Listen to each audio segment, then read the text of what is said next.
कि वो उस टाइम शामिल की गई थी। उसके बाद से देश आज़ाद हुआ और आज़ादी के बाद बहुत सारी और चीज़ें, नई टेक्नोलॉजी आ गई, वो उसमें नहीं थी। तो उसमें कवर करने में बड़ी दिक्कतें आ रही थी। ख़ास तौर से कौन सी बातें, जो कि इलेक्ट्रॉनिक और मीडिया से संबंधित बातें हैं, वो बिल्कुल कवर नहीं हो रही थी, क्योंकि वो बातें उसमें थी ही नहीं। तो उस इलेक्ट्रॉनिक वाली जो सिस्टम को उस एविडेंस एक्ट में चेंज करके और अब वो लीगल बना दिया गया। पहले कोर्ट की मर्जी थी, किसी बात को स्वीकार कर ले, 65 एविडेंस एक्ट को मान ले, किसी बात को ना करे। उसके अलावा और 2-3 जो उसमें इलेक्ट्रॉनिक मीडियम से चेंज किए हैं। एक,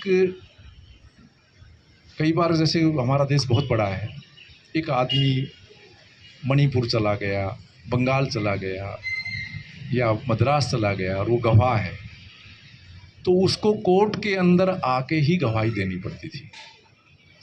अब से ये बदलाव हो गया है कि एक डेजिग्नेटेड प्लेस हर स्टेट में, हर कोर्ट के माध्यम से स्टेट गवर्नमेंट बनाएगी और वो वहाँ से इलेक्ट्रॉनिक मीडियम के माध्यम से अपनी गवाही दे देगा और उसको यहाँ आने की ज़रूरत नहीं पड़ेगी, या आप लोगों को दिल्ली से बाहर जाने की ज़रूरत नहीं पड़ेगी।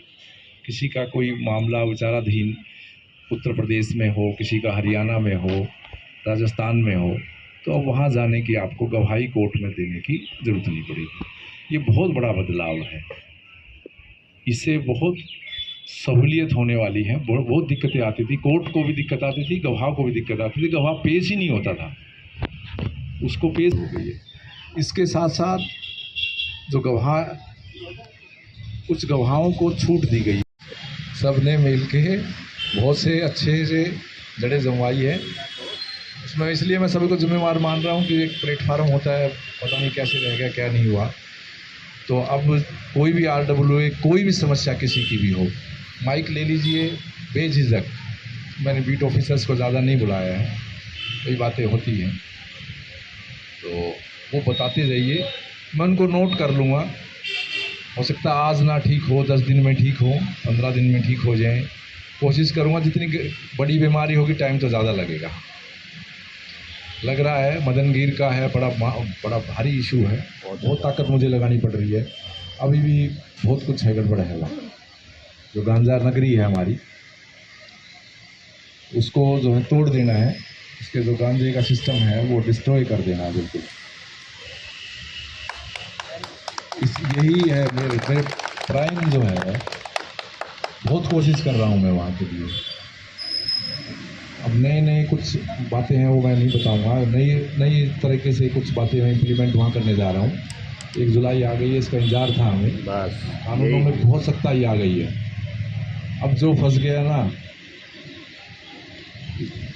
इसमें मामले में, वो बिल्कुल जो है काफ़ी परेशानी में आ जाएगा। तो जय हो, जय हो, जय हो। आजा आजा जिंद शामी आने के तले, आजा जरी वाले नीले आसमाने के तले। जय हो, जय हो। आजा आजा जिंद शामी आने के तले, आजा जरी वाले नीले